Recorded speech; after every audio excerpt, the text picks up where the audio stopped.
Howdy folks, and welcome aboard. I'm Jason, and I will be your conductor on this journey today. Today we are going to be taking a look at how to upgrade Kato's ABe8 12 Allegra models with interior lighting using their 11214 interior lighting kits. Now, before I get into the process of doing this, I want to take a quick second to apologize in advance. I am still trying to figure out the whole process of shooting close-up video of model construction and building, and where I need to be looking and what I need to be doing, and so on and so forth. And as a result, sometimes some things may not be as clear as they need to be, or maybe slightly out of focus.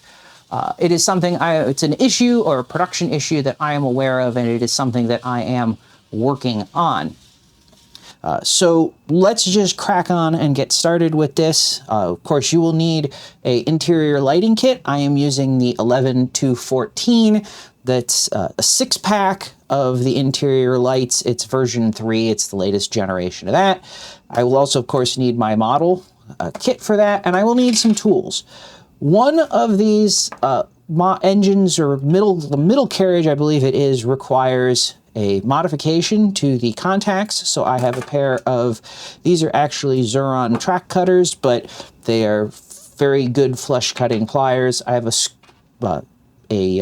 pair of tweezers and a small spudger, I believe is what they end up calling these things. Yeah, spudger, just to help manipulate some stuff on the models. So I've already done one of these, and I will likely be referring to the instructions as I go through these, because the process of modifying or installing these lighting kits varies based on whether you're talking about the end control car or you're talking about the center passenger carriage. And so I am going to take the instructions and just put them up there where I can read them and follow them. Now, as I said, I have put the lighting kits in.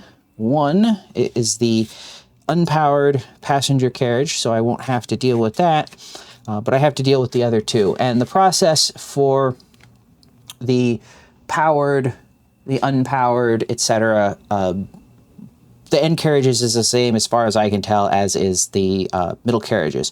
So we're going to start with the middle carriage.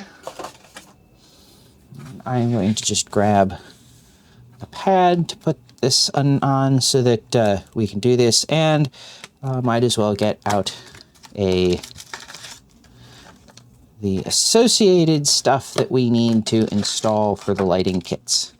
So we need, these are actually really cool how these are engineered. They have little slits cut in them, and the density of the slits varies. It's a lot like what they do in an LCD monitor. The density of the slits varies so that the less light gets reflected into the car and where the light is versus where the light isn't. Next up, we need one of these. This is the contact and light board, and then we will need 2 of these. These are the contact strips that connect the light board to the power pickups on the wheels. So the process for this is, first of all, we have to open up the car or take the car apart. And we do that standard way for end scale stuff, or most models, is you spread the sides apart a little bit and hook onto the edge with your fingers and pull it out. Now, the manual says that you need to remove the floor from the car, and this is what they mean by the floor. This whole section here is the floor. It's not the blue part that's on it, because that also comes off. Now, for the, if you look on the, so this is going to be the, I'm not entirely sure which end this would be. the pantograph end of the car. In the US, we would say A end or B end, but I don't even know which end that would be technically. Right here, there are two little notches in the floor molding and the blue molding that aren't on the other side. And this is where these contacts slide in to make contact with the pickups for the power pickups on the wheels. Now, the trick here is, of course, that these need to be cut down. And the instructions say to cut them down by 6 millimeters. So let me grab I guess technically the third thing that we need that I didn't realize or think about was a ruler with some millimeter markings. And let's just grab a pen too. So we need to take 6 millimeters off the end of these. So that will be about there. And we'll mark this one.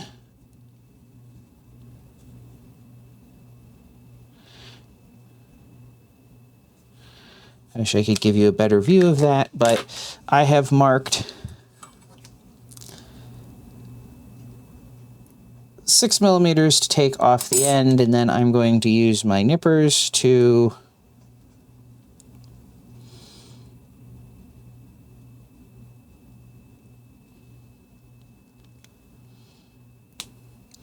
cut and remove. Kato actually says you can use scissors too, so let me just try that. Scissors, nippers. Yeah, scissors work perfectly well too. Cuts really easily. So now we have our two modified power pickups, and we just slide them into the notches or recesses in the floor by the car, and then push them all the way in tight. And that's that.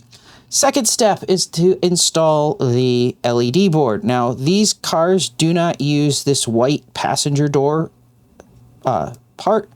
So there's two little tabs, one here and one here, on the part away from the passenger board, or the plastic door.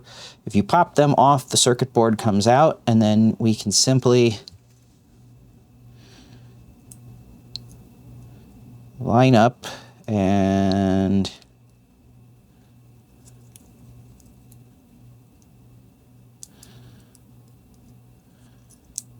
snap the circuit board in place. So you can see there's the two little contacts touching the strips that we put in. That's what gets power to the LED from the track. And then the last part of the installation is to break the interior, the diffuser, to the correct length. So there is a series of notches cut in the bottom, and for this car, the length is this notch here. And for this, I find you can just snap it and it will break. It didn't break quite as cleanly, but all the way across, but we can just use a pair of pliers or cutters to snip off what remains. And then there are studs here, here, here, and here that will press into the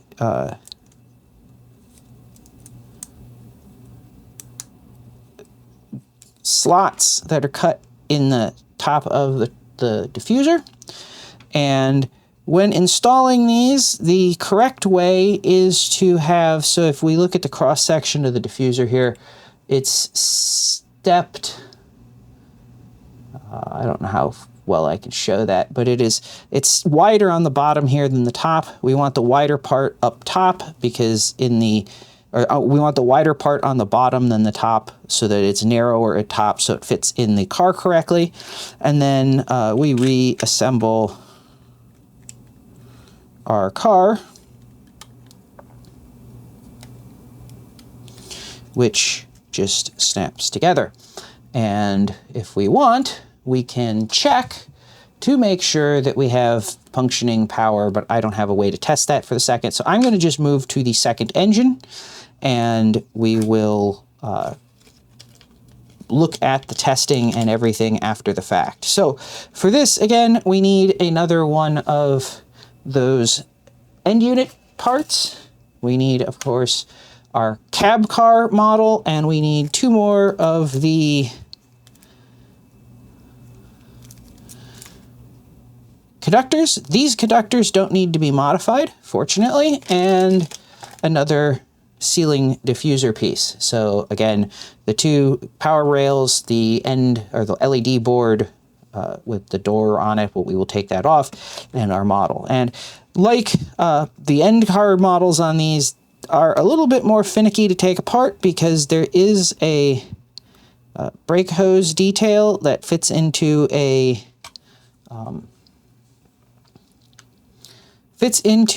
small recess or lock, or however you want to put it. And the process for doing this, again, is very much the same.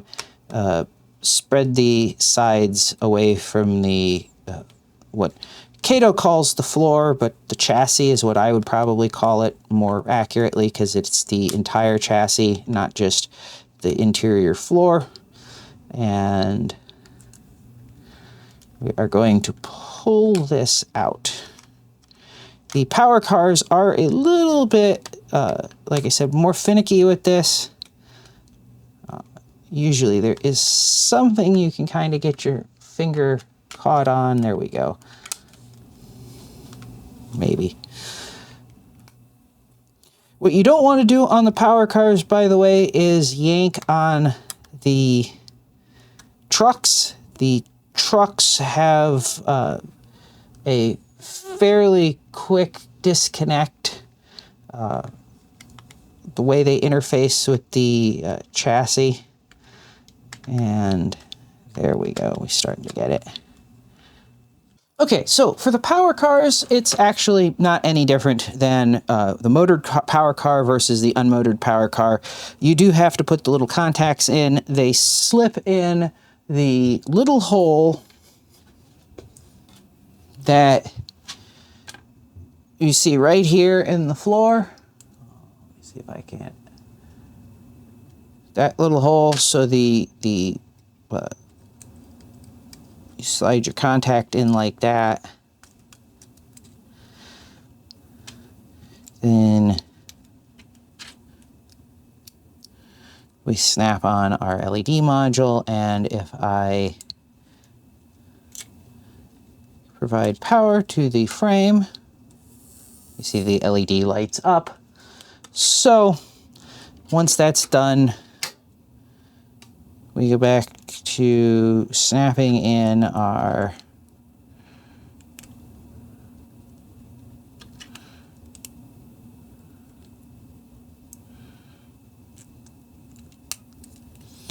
overhead lighting, and then reassembling the car, which is always a bit finicky.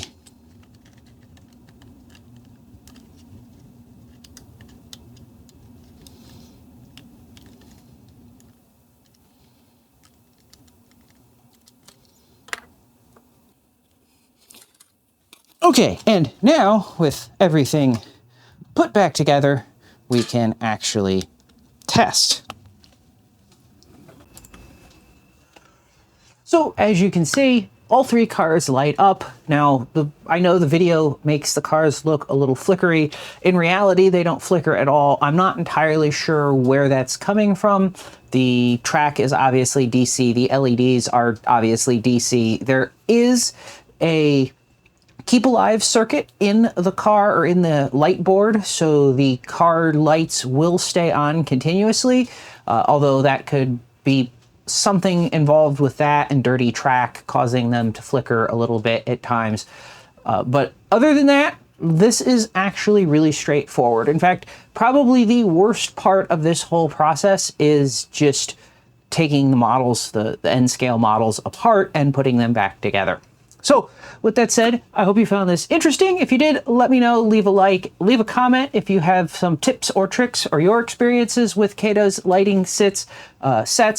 These light modules also work in their passenger cars as well. So this is, well, at least those that support it. So that is something else to keep in mind. You don't necessarily just have to light these. You could be lighting passenger cars and the process is basically the same.